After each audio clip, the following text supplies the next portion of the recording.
This is the after party. Your hosts are the Great Order and No White Guilt. The Honors Roll Call highlights and celebrates those who have conscientiously committed to monthly gifts in my work for White Wellbeing. And appearing on the All Stars portion on the Honors Roll Call today is the Good Girl. And those remaining on the Honors Roll Call are William, Andrew, Hungarian Spectator, Pete, Yaz, our very own, Promethean Epoch, J.S., Rujash, Miss Rosamond, Ashley, Jacqueline, and Wayne, the great Starshine Girl, Arvan Diggle, Greg and Gregory, no, they're not brothers, Sammy, Euphemia, Bridge Burner, Ron Ronson, 911, Jim Evillian, Omar and Greg, Thomas, Robert, Jellyfingers, Saibon, as well as Trent, the great musical, talented, and heroic friend of Fornall, Paul, Johnny Albertus, the one and only Elaine Sabatino, somebody with a great name, Jason, Ryan, Richard, as well as Saint McFreeman, John G, and John N, as well as Johnny lives down the street, and the one and only Dainty Brighton, as well as Inquipper. A big, heartfelt thank you to every single one of those heroic people. Ladies and gentlemen, if you are not one of them, I would deeply appreciate you thanking them. Now, as for the crown winner of last week, the crown goes to DB Cooper and Zero Talon, both gifting 5 Prometheus Rising Dollars. Jubilee, and congratulations. In second place was a wonderful lady who continues to show up as a participant day after day, DF, gifting $3. Congratulations and thank you as well. You can, as you all will probably know, financially gift on Entropy, which will be up in just a moment at 15%, where you can also watch the stream, ask and vote on questions as well. Or you can financially gift on Cash App. Jared and I evenly share the financial gifts with our guests here on the After Party. Today, we have a man on tap who never needs a spot in the gym, the glorious one. Welcome, dear brother Marcus. Please introduce yourself to our festive community. Tell them where they can find you, and then Mr. George will take us into the conversation. Oh, well, thank you very much for that absolutely heroic introduction. So, yes, I have a YouTube channel as well called The Golden One. I also have a page, goldenone.se. I haven't been overly active on YouTube as of late, although I just uploaded a training video. So, yeah, after you're done watching this this excellent stream of wisdom and enlightenment, you can go over to my channel and yeah, watch me lift some weights. It's I make these videos every once in a while, so other guys can watch them before hitting the gym and yeah, get mentally pumped up. So I have some of those videos on my channel, and yeah, a bit of philosophy, a bit of everything, really. That, really quickly, I just want to ask, are these all what would be categorized as bodybuilding reps and sets? I prefer the term power building because it also entails that I try to get as strong and powerful as possible, and the two go hand in hand. So if you want to get muscular as a natural, you also have to get as strong as possible. So nice. Yeah, but yeah, you can call it bodybuilding as well. It's something along those lines, at least. So I'm sure we'll mention some of that as we go through the conversation today. But Mr. George, how are you, good sir? I'm doing very well, guys. It's great to be back with Marcus. Always a pleasure to speak. And we had you on just about a year ago. We seem to speak to you like right after your birthday. It's kind of a theme. I like tradition. It. Yeah, it's a good tradition to establish. And again, as I always like to tell the community here, if you want to go listen to that, you can check out our sites and our shared site at theafterparty.tv. You just type in Marcus's name or the Golden One, and that'll come up if you want to go listen to that from last year. So actually, on that note, there were a few things we didn't get to last year. We talked about so much, and there are of course some new things going on too. We want to catch up with you on. So let's just jump right into it, and we have a bunch of things to talk about. The first thing is, I know because of what you've built up over the years and being in a leadership position where a lot of guys now look up to you. I know you've taken that to the next level and are talking more about in real life groups and facilitating that. But I know people always have questions about safety and the best ways to go about that. So we'd love to start with just hearing some of your thoughts on that. Yeah, so basically what I'm doing tomorrow and Saturday, I'm going down to the House of Swedes, Svenskarnas hus, and I'm holding some martial arts sessions for a group of youths. So we have a youth camp for them to get some martial arts training and also some Nice. wilderness training. I'm not holding that course, but another guy who has been doing a lot of survivalism, he will take them out into the forest and teach them how to set up a fire and general survivalism skills, and I will have the coaching there. And what I would say to the parents of those young guys is that we're not doing anything illegal. It's just a chance for these guys to meet some new friends, get some training, get out in nature a bit. We have a good session. We go to a lake, have a swim, just have a good time. So over a weekend, and that is something I've done. The coaching aspect, at least, because it's such a wholesome thing, and it's not something that anyone could ever point to and say, oh, you attended a seminar or you attended a training. So as long as we keep it to that, it's a good way to network, meet like-minded people, and have a good time. And it attracts the right kind of people. So we have done, this year is actually the first year we haven't done regular trainings because of the corona. But last year I got so white-pilled because I saw the quality of people coming into the trainings. White-pilled guys who are positive and friendly and polite and have a great mentality coming into train.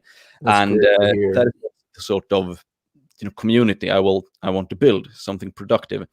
So yeah, something like that.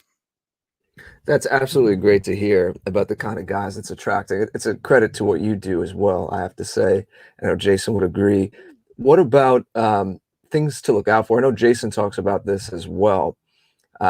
Just for guys to be wise, be discerning about certain conversation topics that might come up, or if there's a way to spot someone who might not have the best intentions who would be attending something like this. Yeah, definitely. So basically, a lot of trouble can be avoided by just not saying anything illegal and reacting in a way. If someone sort of wants to gauge a response out to you, especially if there's someone you haven't really met before, you don't really know who he is, and he says, oh, you know what? And this can be applied to Twitter as well. If someone says, what do you think should be done about this or that? And then they try to almost lure you into saying something that might be held against you. So basically, if you want to stay safe, don't say anything illegal. And if someone tries to get you to say anything illegal, be on your guard. Then, of course, you don't have to be paranoid. But if the situation arises, just don't say anything that might get you into trouble. It pays to be careful, and then obviously it depends on what sort of relationship you have with the person at hand. Yeah, I think it also naturally grows out of what you said a moment ago about the quality of guys. Anyway, it's like it's not like we're hiding who we are. Like, people should know that if they came to something like this, or I say, like, if you heard me and Jason talk privately, we have the same kind of morals and ethics and everything of us here publicly that we do privately. And so that's another thing for young guys to keep in mind too. It's like, not only is there the aspect of, you want to be discerning just in case in the back of your head you saw someone saying something weird, but in general, we want to be the kind of where even if there wasn't hidden camera or something, your conduct off anyway. You to worry about it in a sense. It just naturally you are anyway. Yeah. So the same thing I've talked about, political violence, and I don't say that I'm against political violence because I want to be, I want to be still on YouTube. I say I'm against political violence because I genuinely am, because it sets our cause back. So for every time there is some sort of political terrorism that goes, that they want to put on us, it retards our cause so much. So that is why I'm against it, and I'm open with saying that as well. And if someone says, what, this should be done here or there, then I say, in every situation, I say no, absolutely not, because that will only make my life so much harder. And again, if we want to revive the West, if we want to create a positive change, create regime change, the absolutely first thing we need to do is to win the culture war, to win the metapolitical war. Everything that detracts from that is bad, and that includes political violence. So when I say it, it's not because I want to be a good boy in the eyes of YouTube or something. I say it because if it happens, it might be a cause for, I don't know, countercurrents to get shut down or something, and then we lose a brilliant resource for enlightening people. That's absolutely right. I just want to jump in briefly and really thank you for saying that, and Mr. George for the brilliant question. Because this is exactly the kind of thing that we continue to face from really just midget wits. We continue to have these suggestions that there needs to be some sort of violence, and then of course these people that endlessly talk about the need for violence and how the rest of us aren't doing anything because all we're doing is talking. All those people are doing is talking. They're not actually doing anything. Thank God they're not, but they're not actually doing any of what they demand of us as substance. So it really begs the question, what are these people actually after? And it doesn't matter. We don't have to try to investigate what their motivations are. Clearly, they're just subversives. And whether they're subversives because they have extremely low IQs, or they're subversives because they're mentally deranged, or they're subversives because they're anti-white and they want to get us arrested, they want to shut us down. The position that we have to have is the position that is going to, and this is what Marcus is trying to say, ladies and gentlemen. I think I'm just going to underscore what he's saying, and that is that we are normal America. We are normal Sweden. We are the normal hundreds of millions of white people around planet Earth with normal sensibilities who love our families, love our kin. And we want to, as Marcus said, we have to win the culture, the minds of our people. And we're not going to do that when idiots go out there and harm innocent people. Because the blood of the innocent, one of our new MCs, Marcus, meme curative, is that the blood of the innocent condemns their victimizer. So when you have one of these folks go out, and every single case, and they commit some sort of atrocity, it always redounds to harm those of us like the Golden One and all of the tens of thousands, hundreds of thousands that he ends up reaching.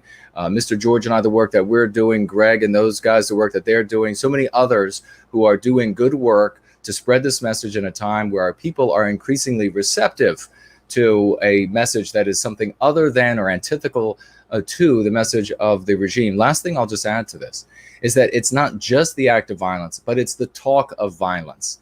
The people who see all of our brothers and sisters out in the world that is created by the anti-whites, this anti-white narrative, where in news and entertainment media, education, university, politics, everywhere you look, they will tell you that anybody who cares about white well-being, anybody in the white, what we refer to as the white positive sphere, what they want to do is they want to murder innocent babies, and then they want to kill they want to kill the parents and murder the innocent babies and eat the babies, and this is what they do. All they want to think about is harming innocent people and sending them off into the wilderness, sending them off into the middle of the desert so they would all die. This is what they say about us. If you look like that at all, then those people will think all of the rest of those things about you. So if you talk with that same useless, baseless bravado, and let me just say, if there's any doubt whatsoever that there is any manliness on the stream right now, you have something wrong. You're deranged, because these are all of these people here are heroic, manly people who are putting their faces out there, and it takes different forms. For example, Mr. George is a much more of a thinker, and a much more of a culture creator, much more of an artist, and is just as much of a man as somebody like Marcus, who is not only a thinker and out there helping our young realize their potential, helping them to make that transition from really boyhood, irrespective of age, into manhood, which so many of our men fail to make that transition, or our guys fail to make that transition to men.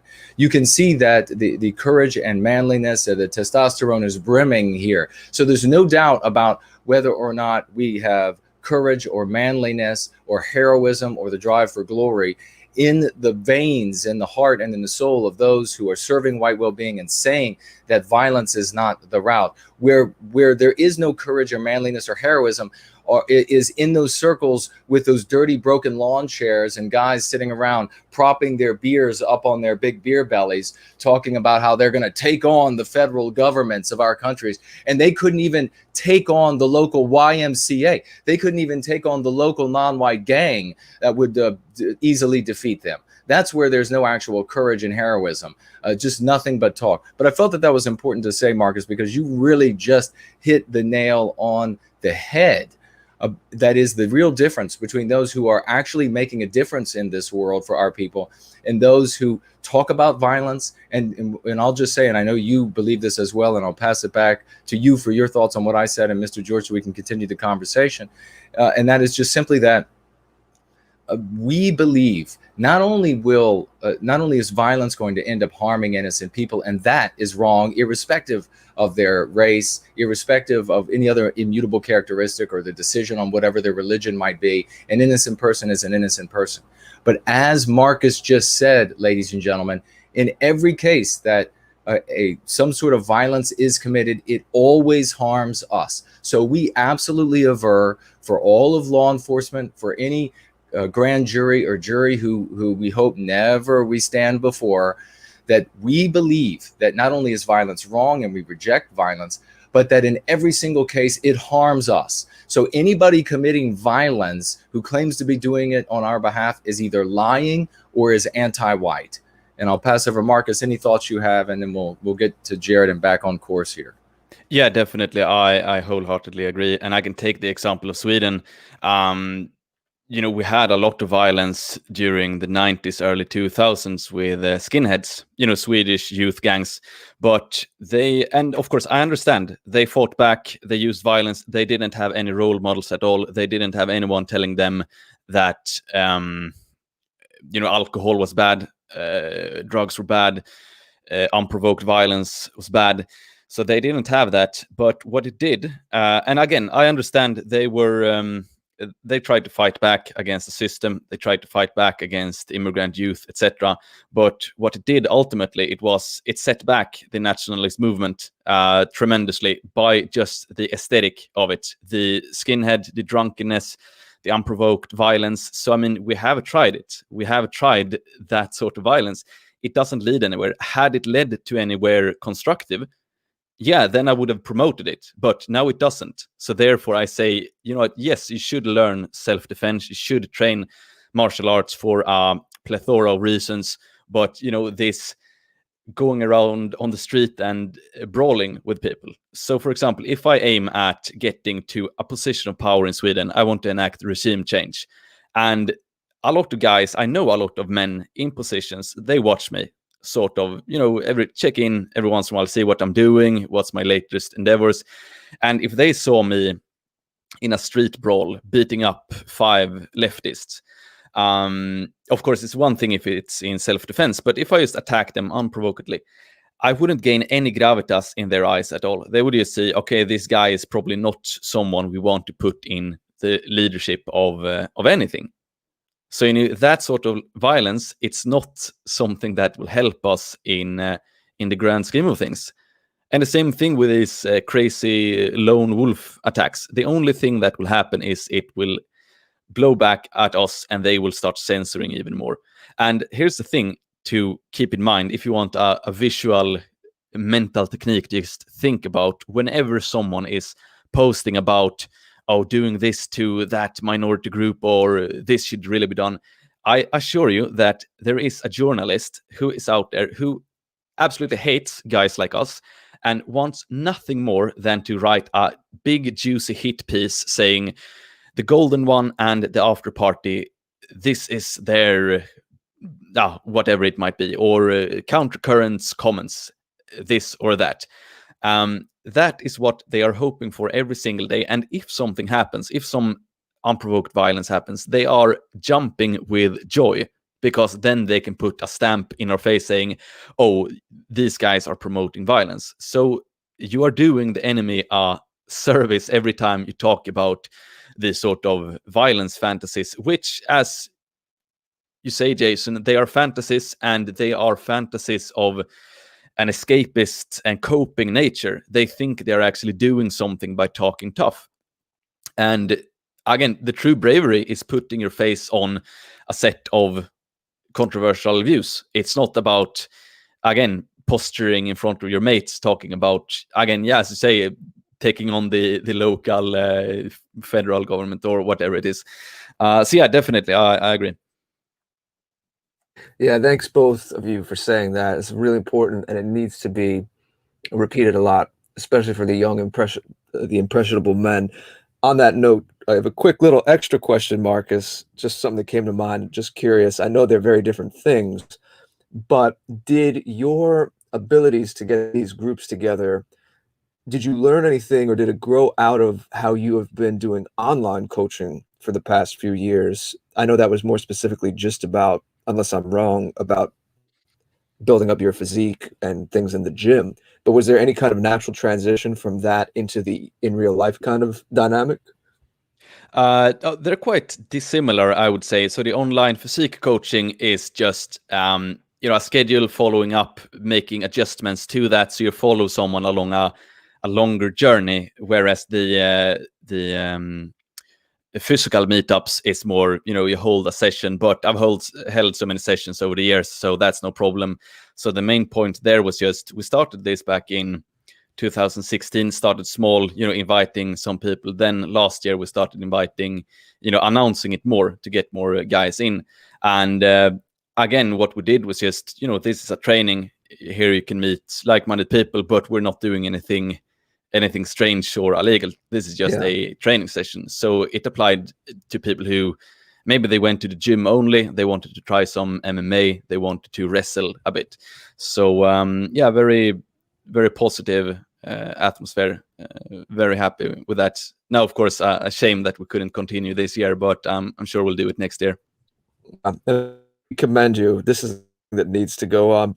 By the way, for everyone listening, Entropy is up now. You can watch right on the afterparty.tv if you'd like to on our show info page. You could always watch live right on our website. And I mentioned when Marcus first appeared on tap about 1 year ago, I put the link to that in YouTube, on DLive, on the Twitter announcement about this show as well. So you can go bookmark that and listen later if you want to hear more. I'll say it as you would, more of Marcus's wisdom from the ages, in addition to what you're listening to today. But before we go on to other topics, I know there's one other semi-related topic to this group kind of thing, and we know guys are going to ask this, and I know you get asked this. I've seen you address this in videos where they'll say, what if I'm not near a group? What are some tips for feeling people out in your regular environment, like when you're just out and about socializing or at work, to try to test and see if someone else is kind of on our page, so to speak? Yeah. So I responded to this briefly in a Q&A I made a while back. And what I would suggest is just to see what their interests might be. Are they interested in, do they go to the gym? That's usually an indicator that they have more right-wing views. Then also, what sort of, do they have an appreciation for history? That's also a good indicator, because that means they value something higher and something more metaphysical than just the next instant gratification. So those two are good indicators, an interest of history and going to the gym. Then of course you can feel out a lot of other things there as well, in terms of interests. But those two, I would say, very good markers that they might see things from our perspective. The gym goes into, more broadly speaking, self-improvement, taking responsibility for your actions, living a more disciplined life, taking things a bit more seriously, taking yourself a bit more seriously. There is this sort of a lot of guys, they go with an ironic mindset. They don't take themselves seriously, so therefore they don't take anything else seriously as well. So if they don't care about themselves, why should they care about European civilization? Why should they care about some guy named Homer who wrote some book called Iliad 2,000 years ago, 3,000 years ago? So you have that sort of mentality, and I do think you get away from it once you start, applying a bit more discipline to your life. And also, again, if you have that appreciation for things that came before us, you will also be more inclined to see things prosper after we're gone. So that is why I mention those two things. Yeah, those are great tips. And it goes into a more general heading I've heard you mention, and we're all for as well.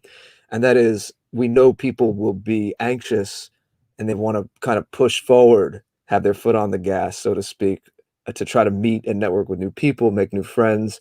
And that's understandable, especially when people feel like they're alone. Everyone feels a little alone in this sometimes. But the bigger heading to what Marcus is saying, and I know, Marcus, you have said this yourself, is very simply, your conversations with someone you don't know really don't need to be political in nature and explicit at first. You can dance around the edges and just exercise a little social intelligence and a little patience, and you'll be able to do the kinds of things Marcus is saying. I actually want to skip ahead to a question, since you mentioned, Marcus, might as well, since we're on the topic, go to something. This is really important to us, and to give us the time to explore it more, because this is one of the first things that kind of was a pre-red pill for me, even when I was younger. Kind of seeing how ironic our culture is, and everything's supposed to be meaningless, and how that really underscores like a much deeper worldview and psychology. So the importance of being straightforward in your talk and not being ironic doesn't mean we can't make jokes and things like that, but an ironic posture towards life in general, that really shows like this whole nihilistic way of seeing the world. And there's no reason to kind of, we're presenting something extremely different. There's no reason to submit to that. We have a totally different kind of worldview. So I'd really love to hear your thoughts on that, how it's important to not be ironic and fall for that whole thing. Yeah, so basically, I understand that certain guys who have a heroic vision, they want to seek glory, they want to seek, they want to go for something higher. If they are surrounded by individuals who are completely ironic, nihilistic, they only care about, getting laid, doing drugs, drinking, etc. I know that is the default setting of our culture, that you should do that. And if there are guys who they want to seek that higher path, it's so important for us to show them, yeah, it's completely okay. It's okay to not just live for the moment. It's okay to seek something higher. It's okay to not view yourself as a joke. It's okay to stand up for yourself, especially in this day and age where whites are being, told that we are bad in every way, in all cultural outlets. Super important to say, okay, you know what, I am this, I stand up for myself. No, and then people might suspect you're joking. You're saying like, oh, I stand up for white well-being. They say, aha, are you joking or what? Are you some sort of right-wing extremist? And then you have to stand for yourself and say, no, you know what, I stand for my civilization, my bioculture. I do it 100% honestly. And they still expect you to sort of make an edgy joke or something. But then you have to continue to stand your ground, because they are so used to never encountering anyone who actually stands for something. I Because, you know, agree. if you have to stand for something, you, yeah, it can be tough, because then you have to, you know, maybe be socially awkward at points. Maybe you need to take social risks, etc.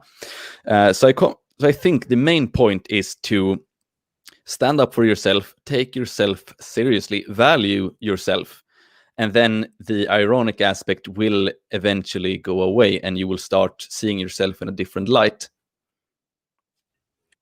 People respond to you differently too. I think so many people have been trained in this way. They don't know what to do when someone just has that steadiness in front of them. Mm. They're trained to everything is a half joke. You don't really know what the other person's saying. It's like they have a gooey center. There's no core. There's no strong core. And that's not how anyone built anything lasting at any point, especially our people and what we were looking to and the glories of our civilizations and peoples and what we're trying to, the fire we're trying to get back in touch with. I see you nodding, Jason. Looks like you have something to say. Yeah. Oh my gosh, yes. There are so many folks. I know you both have run into this numerous times, and probably a great many of our wonderful people who are in the live chat right now. And a big hello to them and everybody who will be watching in replay. And that is that you come across so many of these people nowadays. They're riddled with the mean pathogens of anti-whiteism, and they have their character is so poor, you can almost say that they don't have a character. And when they see heroism, they giggle at it. And the reason they giggle and they tell their little jokes and they're snarky when they see heroism, they see somebody wanting to be heroic in the actual world, is because they don't have any heroism in themselves. They have no idea what it's like to be a real man, no idea what it's like to be a hero, no idea what it's like to strive for glory. They can learn. Granted, I mean, maybe there are some of them that are broken internally and there's just no fixing them. Most of them can learn, though, to be a real man. And at the same time, these people who will giggle at the heroism, who will giggle at the seriousness and will mock it as cringe or whatever it might be, since they don't have it in themselves, really prove. They go a step further to prove how they are little boys, no matter what their age is, because they will giggle at the heroism of someone in the real world, and then they'll go watch a cartoon movie, or they'll go watch a movie about Batman or something, and they'll live vicariously through the cartoon character who is expressing heroism on the screen, demonstrating how they have remained little boys no matter how old they get. And this is something that is tangential, but I really have to ask Marcus about this, and we can keep rolling and then get Jared's views on this issue and what I'm about to ask. I think it's so important. In the modern anti-white culture, news and entertainment media, we have seen this now because anti-whites have been creating our literature. They've been dominating it by dominating print houses, movie houses, the television networks, etc. We see this, that there is this trope, there's this character, that if somebody is going to be intelligent, worthy of listening to, given homage because they are reciting their opinion, it has to come from somebody who is absolutely emasculated, has a broken mind, a broken body, a cripple, a stuttering imbecile, etc. Not a big surprise. A lot of the people who own these networks and movie houses and the like are not exactly the most heroic of individuals. They're not exactly, their history is not exactly one of wielding a sword, at the front of a line of men and running into bloody combat. Not exactly known for that history. So instead, what they've done is they've created this character of this crippled mind that is somehow simultaneously a genius mind. And therefore, the person that everyone should pay homage to, should listen to, that's the character with the answers. And what we know from observation over the totality of our lives and the work we're doing with Going Free is that the subconscious mind can't tell the difference between reality and fiction. That's why our pulse races when we watch the movie. That's why all of those different emotions, even getting seasick, being afraid of the woods after you watch the woods near your house, after you watch a movie where there's a monster in the woods in the movie.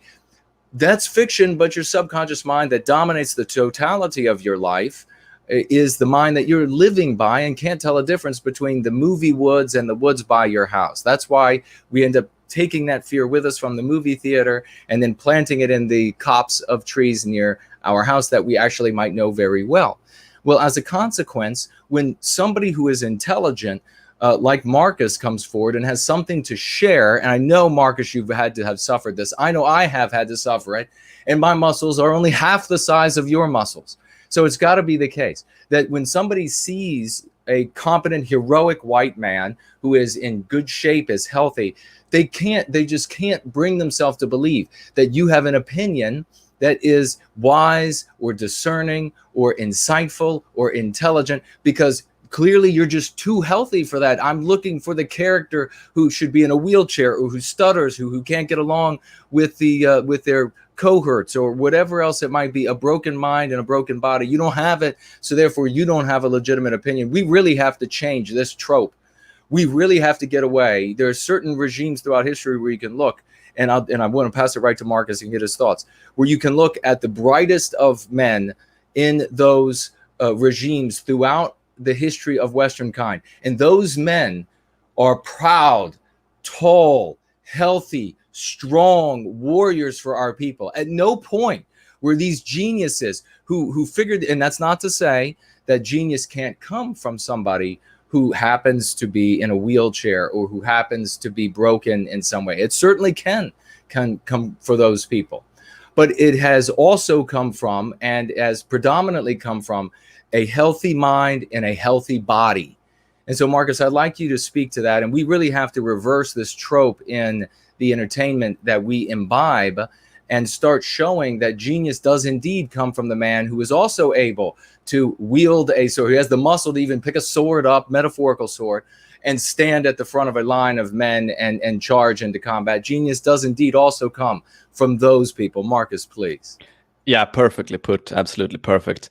I don't really have much to add. It was, yeah, again, very well said. So basically, what we have is almost a mentality that, you have a certain amount of points you can put into your character at birth, like it's some sort of video game. And then you have, okay, this guy put 10 points into strength, 10 points into muscle definition, and then 10 points into whatever it might be. So therefore he didn't put any points into intelligence. But life, as anyone who's red-pilled, isn't really fair like that.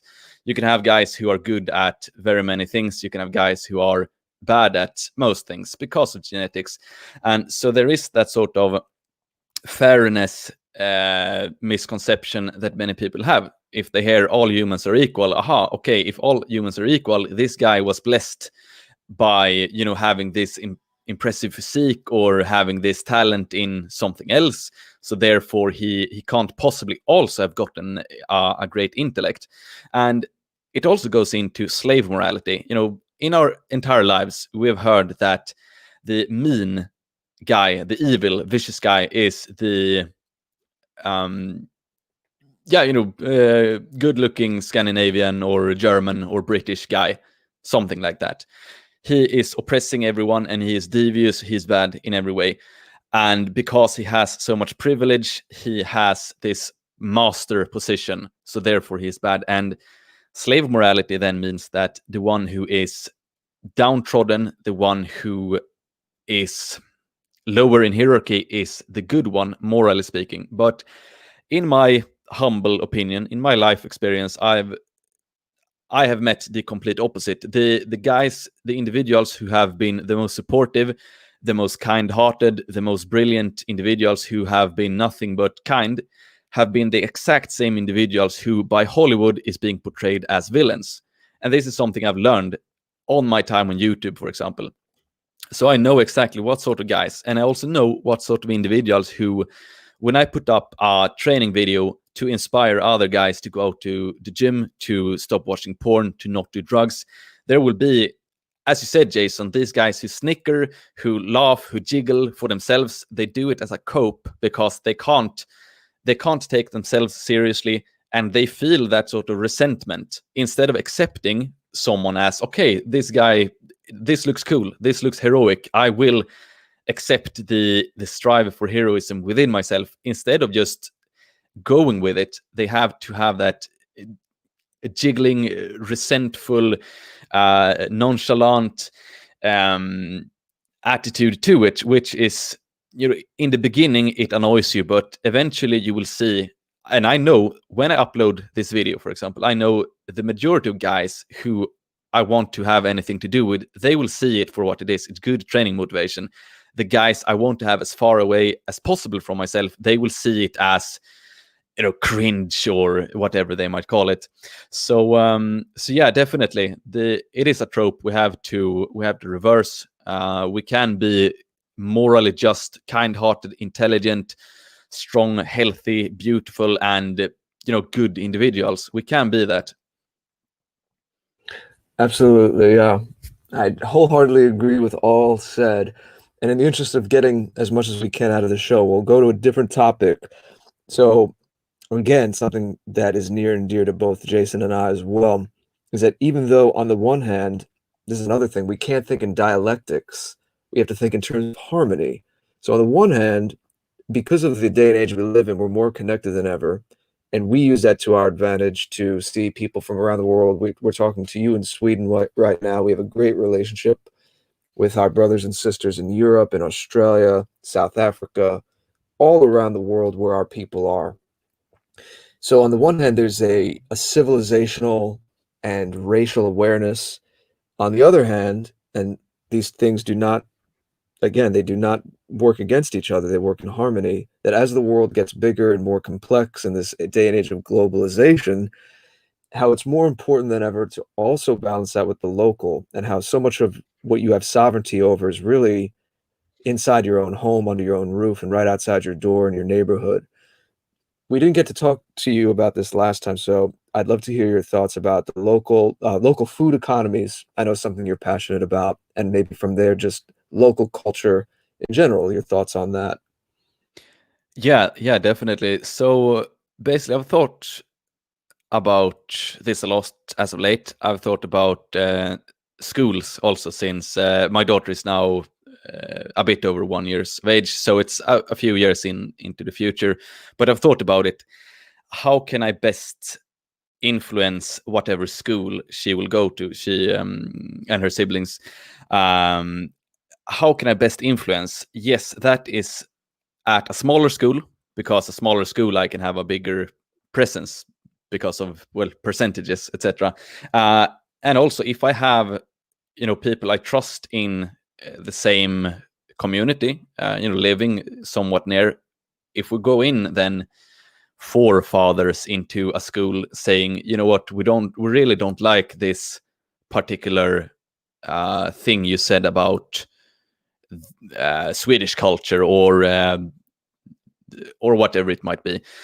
So if you can create that sort of thing, have a strong local community that has a similar goals, similar values,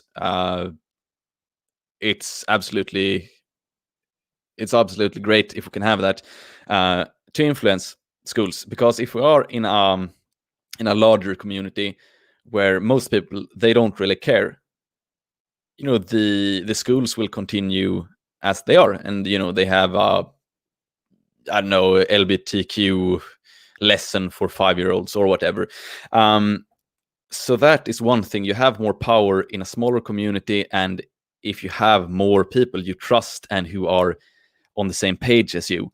So that is one aspect of just having influence in your local community.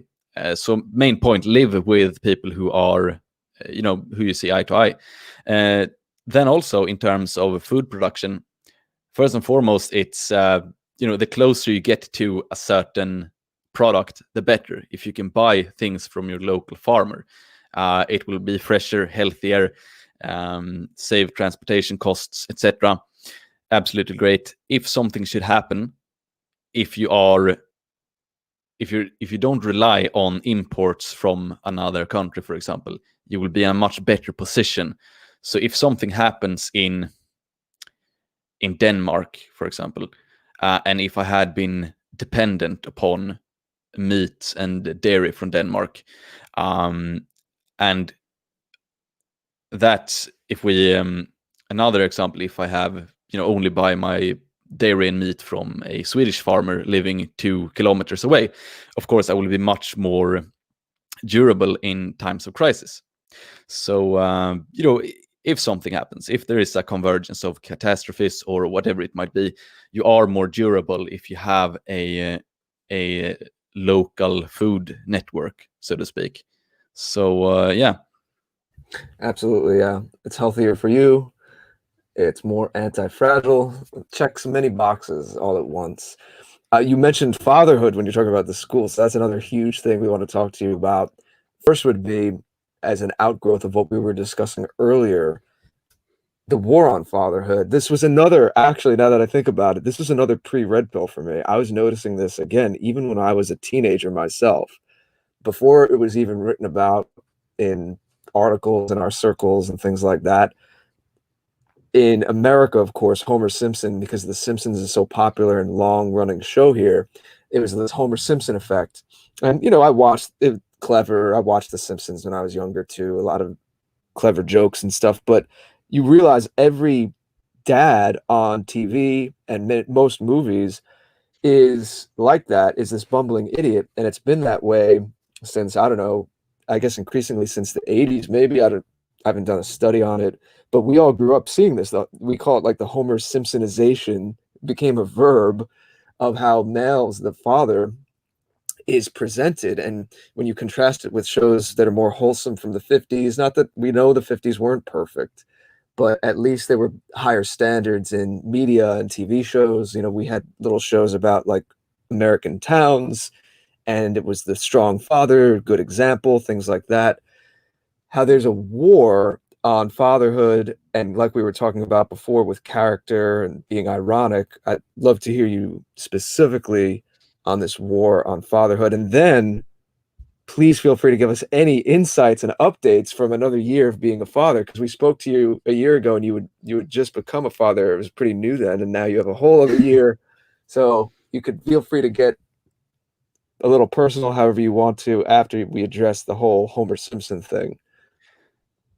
Yeah, absolutely. So yeah, main update is that I have to run after her a lot more now, since she runs and walks now. She didn't do it before, so she was a bit easier to handle last time we spoke. But yeah, no, she's wonderful in every way, even though she has a bit more energy when I have low energy. So, yeah, no, she's wonderful. So about Homer Simpson, I also watched Simpson when I was younger, and I thought it was fun. Then I watched Family Guy, which is sort of the same sort of character, the mumbling idiot father. We do have also in Swedish series similar characters. The father who is almost always fat, drinks beer, cheers for some football team or something like that. Most usually spends his time on the sofa, and his children no respect, and he doesn't deserve any respect because the way he acts. And of course, we had the strong father also as a figure further back in time, but then it changed, and I don't see this as any coincidence at all. It goes in a bit to the slave morality discussion, having a father as a pater familias, as a master of the household. It sort of goes against the slave morality that the one lower in hierarchy is the good one. So that would mean that the father then is an oppressor, basically. Then, of course, also, if you want to have a total war on family, it's good to attack the father. It's good to attack the concept of a family.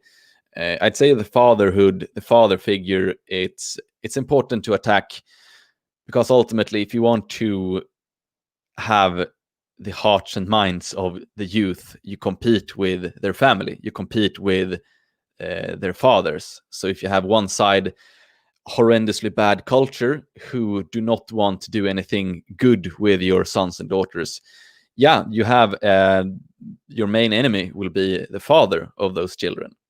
So, for example, if you want to make young women into less than virtuous women, the main opponent of that will be the father. So of course, what do? Yeah, you try to lower the gravitas, the respectability of the father, to the point where all young females think, you know what, this father of mine, he's just a dork. He's just a backwards individual who isn't really someone I should listen to at all, because you know, in school they say white men are bad, and in culture they say fathers are just, you know, a joke. So I think it's quite natural if you see it in the light of the attack on Western civilization and the attack on family that is so central in the decline. There's another dimension to this, actually. I'm glad you said something there that reminded me of this. I've heard you say this in your videos too. It's a great point. Is that what is the message this shows for young men too, in what to aspire to and what they want to be? Again, another thing you noticed, we've all noticed, movies, TV, it presents fatherhood as this tragic end of youth, like your whole life ends. So there's that aspect too. I don't know if you want to have anything else to say about that. Yeah, definitely. It's a huge point. It's an absolutely huge point. And I do believe that if a lot of young guys, they get presented with it, you know, the dad bod. Once you become a dad, then you will look like Homer Simpson or something. You will look pudgy, out of shape, and not have any vitality left. As you say, the end of youth. Then, of course, a lot of guys will be a bit hesitant to take that step. So what I would like to present to all guys who are in that stage is, you know, you can still be youthful, you can still be powerful, you can still be all of these things you were before, just that you have, you know, someone else to take care of. But, you know, I'm in great shape now. I still train every day. I also do it because I know it's easier for me to you know, take care of a family if I do it as well, because, you know, I have more energy overall when I train regularly, etc. So you know, it's all good. And for anyone who's worried about it, it's absolutely nothing to be worried about at all. It's just, yeah, you will be a bit less flexible in certain ways. Of course, there will be a lot of time you have to spend with family, but, you know, 40 minutes to train each day, it's not a problem. They do it to women too. They play on female vanity, and they're like, you're going to be out of shape. A woman's body's destroyed after she has kids. It's surface level. It's playing to our basest human desires.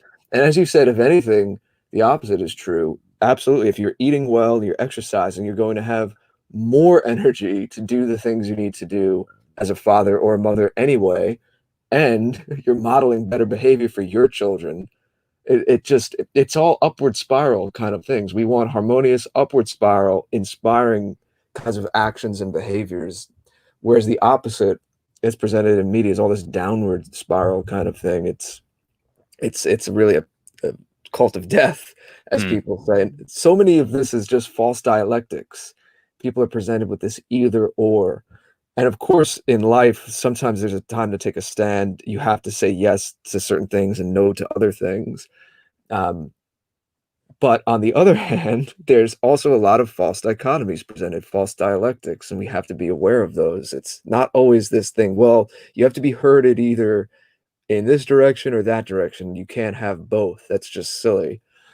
We've been talking about this all night, and it's what you exude, but I want to give you a chance if you want to say anything in addition to what you call king culture, your whole presentation, you know, men taking responsibility, sovereignty over what they are. What does it mean to you, this king culture theme? Yeah, so basically we can have, if we look on the left, if we look on their sort of the cancel culture they have, you know, they are keeping each other in a state of terror, in a state of horror, and the minute you go out of line, you get the mob after you. That is their culture at the moment, at least. On the opposite side, we have king culture, which is by its very nature a more right-wing idea, that you have a positive atmosphere, you build something, and you can't have a slave morality at all if you want to be in the king culture, because a king culture is always about, you know, taking responsibility for yourself. If you are in a bad position, see what you have done to better your position. You can't blame someone else for it ultimately, as opposed to what you do on the left. Then you find people to blame all the time for things. If you start on the self-improvement path, and in addition to the king culture, you say, okay, I am in this position right now. What can I do to get into a better position? And then you have guys who are of the same mindset. They also want to get to a higher level of life, and they help each other by, encouragement, saying a great physique, mate, or whatever it might be. Is, encouragement, sharing insights. I listened to this music at the gym, I had a great session, or I found this mental technique to stop watching porn, or I ate this that made me feel really good, or I put on a blue light filter on my phone and now I sleep better. You share those sort of things, and everyone is trying to go upwards and onwards. And again, just positive feedback from others. These ironic guys, these jiggling new males, they will call it a circle jerk or something like that, because they see a group of guys, having a good time, getting better something. So they, of course, have to try to pull them down because they don't feel, they're resentful. So king culture, good stuff. Positive feedback from others who are on the self-improvement path. Well, that's a great segue for a last little bit of news before Jason will be collecting some of the chats and see if we have any questions for you from our community here. And that is, you're, again, living this out by example. We know that you have a few different business ventures, so we want to give you a moment to give us any updates on all of the things you're doing, and maybe even in general what you've learned through being an entrepreneur. Yeah, so basically it's been a very good year for Lego Gloria. So the clothing, of course, I got a bit more time on my hands ever since the corona struck, because I didn't, as I said, I haven't coached any, I haven't trained basically any martial arts since then. So I've saved in a lot of time and just, put all of that time into the clothing basically, and also a bit on the supplements as of late. So that is growing, a lot of new clothes, going brilliantly. Then also last week launched Jotunheim Nutrition in Germany and the neighboring countries. So I had to do a lot of things there, but all good. Nice to finally have it done. Then I aim, of course, to open up an operation in Vinland, in good old America as well eventually, but that might be for next year. We're glad to hear. Glad to hear. Well, congratulations on all that. Again, a stellar example. And we encourage everyone, as always, on my site, on Jason's site, and on our shared site, theafterparty.tv. Once this show is up and cataloged, you will find all of Marcus's links. So if you're listening in replay, it could be a couple years in the future. That's why we have these sites, guys. Please bookmark our sites. We have 1,000 times more control, and they're 1,000 times more stable than social media platforms. You'll find all of Marcus's links. You could go find the great work he's doing, support his products. You know where these products are coming from and who's behind it. And well, on that note too, you have your own site. I think this is a great idea. That's not an old thing. Websites are not obsolete. You have the golden1.se, correct? Yes. Yeah. All right. So Jason, what is going on? And do we have any questions from the chat for our esteemed guest?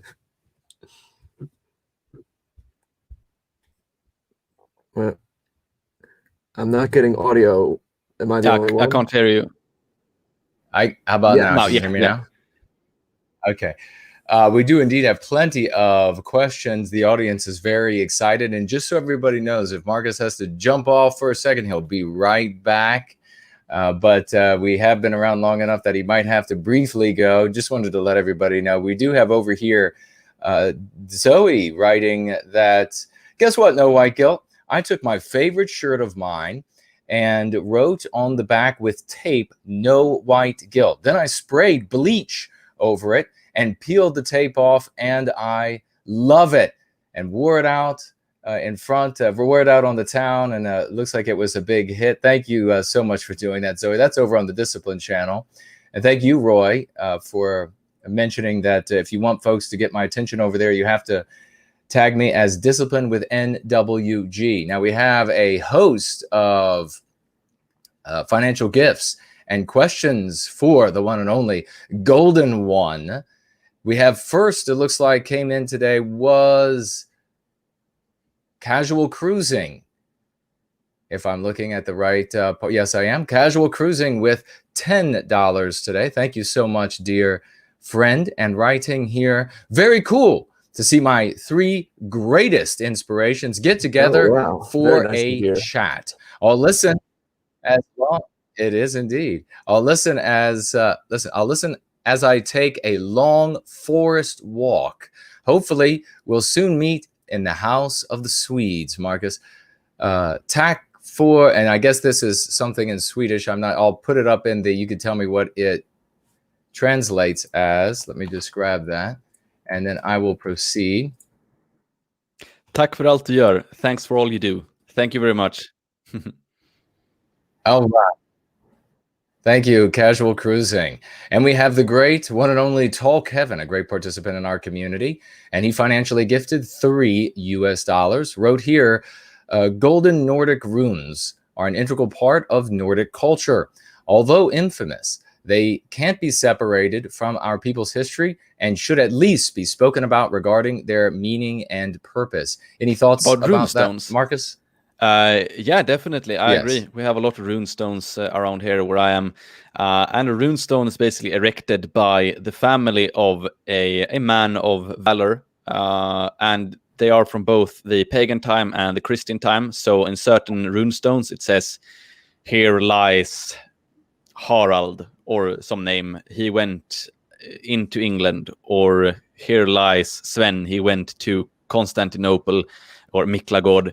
Or here lies Sigurd, he went to Jerusalem. So it's a commemoration of usually a father by his sons and telling what he did in an artful way on a stone. So yeah, definitely, I like rune stones. I think it's a good motivating aspect. I like that a lot as well, because we talk about being a hero in your family for generations to come. You don't have to. For me, I'd like to be able to have children one of these days. I don't know if that's going to happen, but to be able to be spoken about by your family. So it's dad was, one hell of a guy. Granddad was one hell of a guy. To be able to be remembered in the family like that is just, that's the kind of thing that I would cherish more than being able to be, something more than that. That's just a cherry on top of the cake. But being able to be a hero and remembered in your family for generations to come, that's what I think we should all be striving to do. And I think that this is the age of the epoch of heroes. And we get to wield that pen and decide whether or not we're going to be one of those heroes and remembered by our descendants. Jake here, writing with $5. Thank you so much, Jake. The Golden One always inspires me to hit the weights and steer my mental state into something positive for myself and my family. Seriously, he is a priceless voice for our people. Cheers from the U.S. Northeast. God bless. That's from Jake for the Golden One. Thank you very much. Most heartfelt and motivating to hear. Yeah, those were great words. And absolutely true. Promethean Promulgation, one of our great participants, changing the world with us for White Wellbeing, financially gifting today $25 and asking this: how can we spread Go Free and the Glory Pill at the same time? I think it would be immensely easy.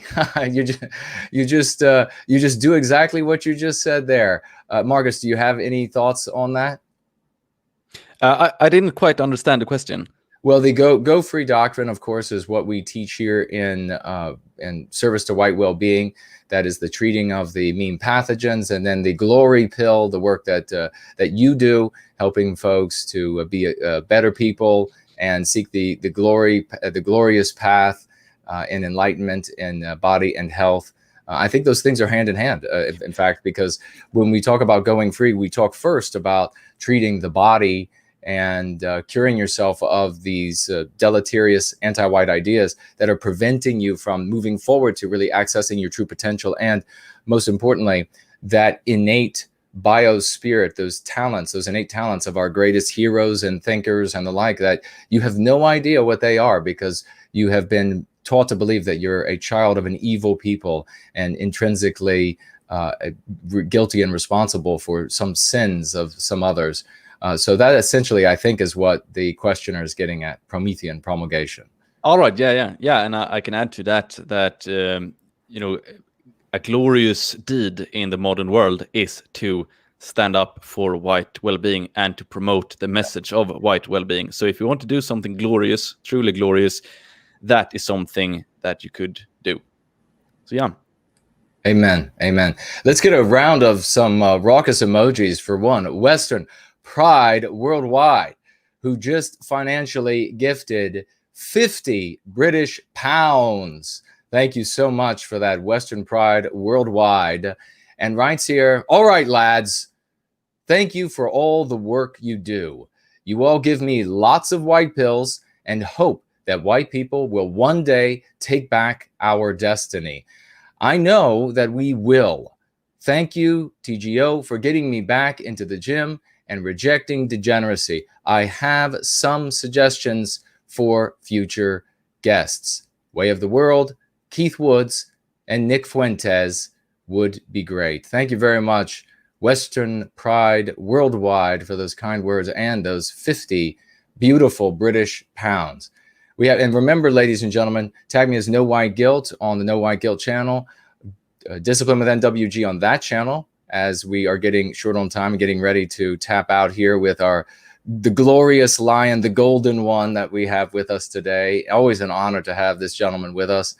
And if you have any questions, make sure you get them in now. You can do so on Entropy on the question widget, financially gifting on the question widget on the Entropy, as well as Cash App. And we do have one question from the regular live chat, which I will get to in one moment. Row House financially gifting $5 here. Thank you so much, Row House.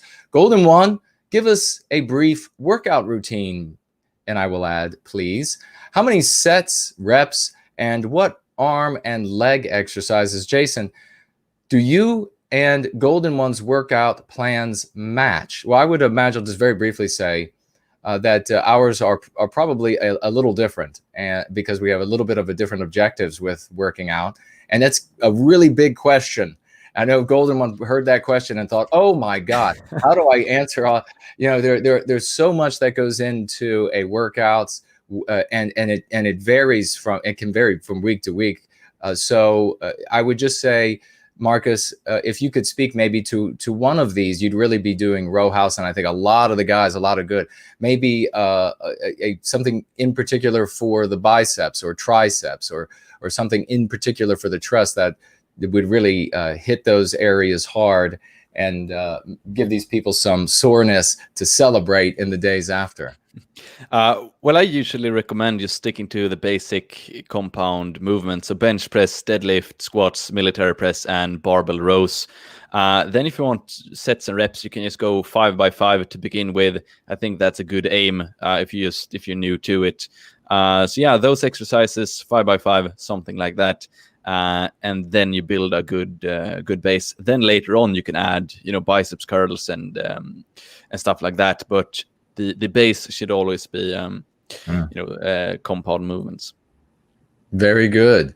Lark Ascending, another great participant, 10 beautiful British pounds. Thank you so much, Lark Ascending. Writes here, live strong in the White Wellbeing community. Well, thank you very much for that. I'm going to swivel over here, and I'm going to see that earlier in the show, we had HL Clips ask the question for Marcus, how to isolate yourself from toxicity of the modern world without becoming lonely and an outcast. Marcus.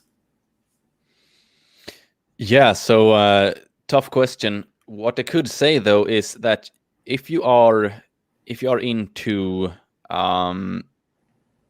if you like to stay updated on what is going on in the world, which I'm sure many of us are, it's also important to take breaks and realize it's not all doom and gloom.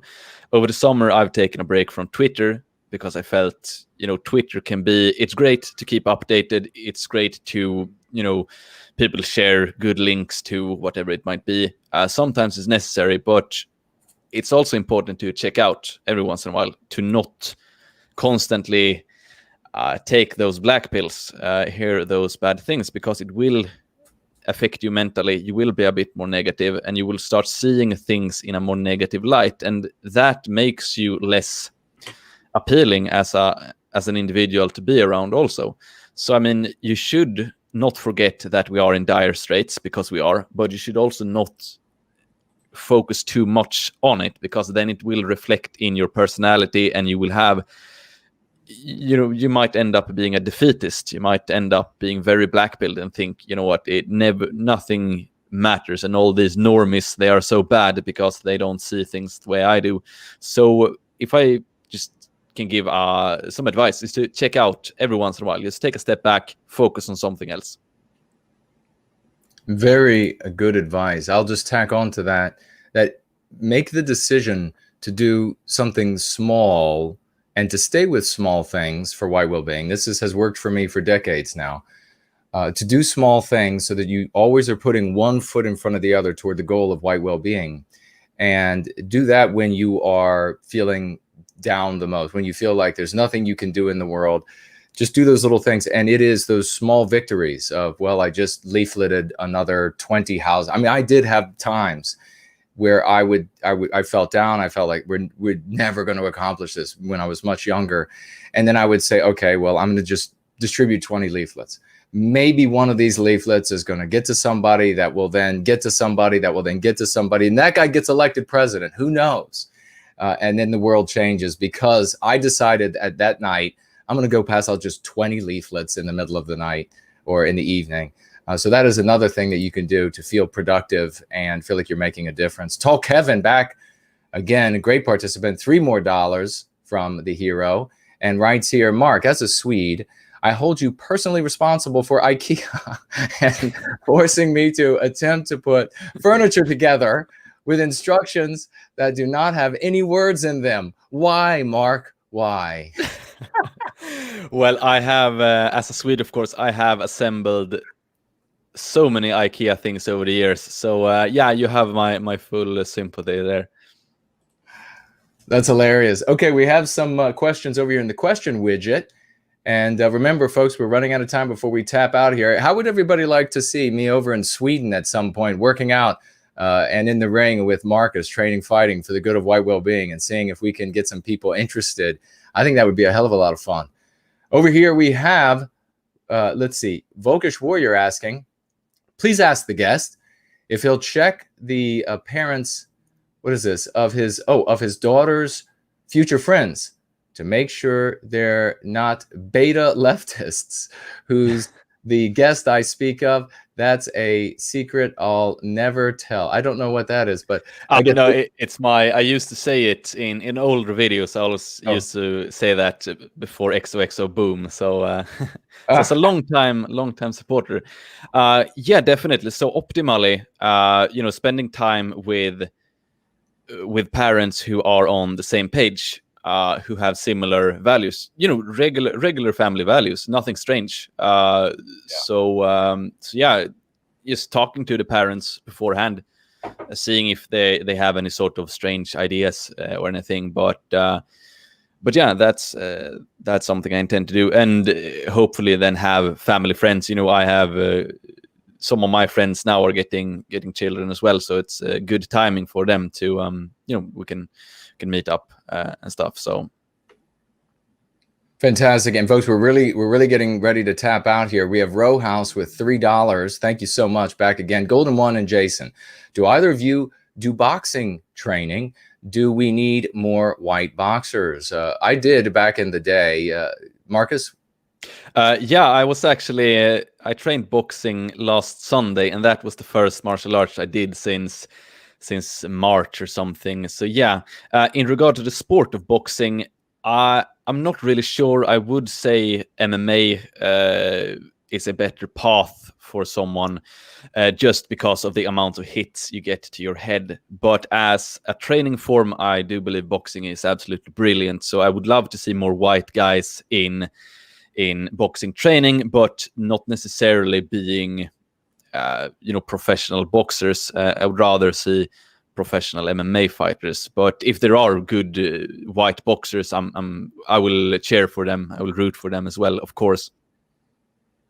Now, yes, indeed. As would I. Agree completely. We have here also, Golden One. Will you speak at any conferences in the new year 2021? Jason will be in Finland with Tina Beek. Would you go there? 1 year? I haven't really booked in anything. I was supposed to go to Canada in April, but all the flights got cancelled. So, but that is something, I still have a voucher for the ticket that the organizers bought. So that is something I will do. Otherwise, I can't really say for certain how it looks. Well, we have got one more question, and we will, after we ask this question of you, good brother, you can tell us what you're working on next and where folks can find you. And the question from Tall Kevin is this: Golden One, do you support criminalizing the act of someone not putting their weights away at the gym?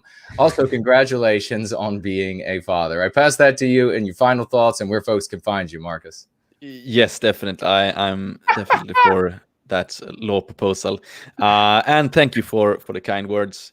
So basically, where you can find me, all of my links are at thegoldenone.se. If you want to watch some training video, I just uploaded one at the Golden One on YouTube. legiogloria.com if you want to check out the clothing. But otherwise, go to thegoldenone.se and you have all the links there, and I'm most active on Instagram, I would say.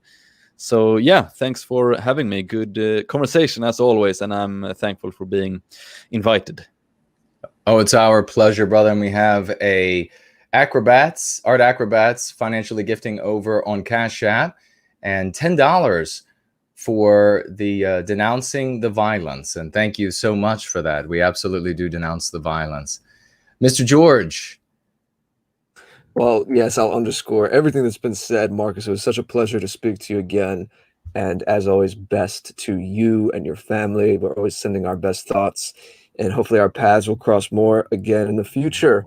So my site is thegreatorder.com. I see Marcus has his site. We all have sites. See what that's like, folks? It's much better than social media. So please do bookmark them. Check with them first. Especially if you woke up tomorrow and saw we were all nuked from these big Silicon Valley social media companies. Our sites would have news and how to get back in touch and all that. So thegreatorder.com, it has a catalog of everything I've ever done, ways to get in contact and support and all that.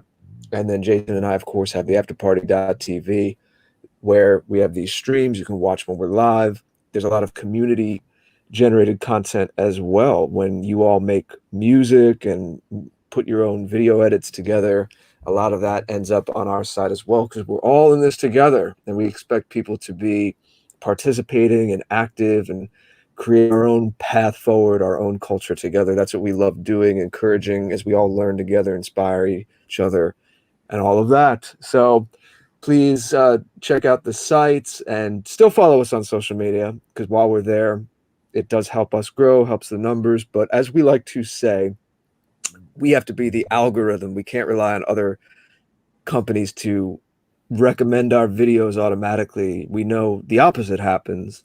They try to suppress what we're doing. So we have to be the algorithm, share it peer-to-peer, even if that means as you comment online on a social media platform, or you have a conversation in real life with someone you know, and it's appropriate, you can mention the kind of work that we do and share it that way, peer-to-peer. That's how it happens.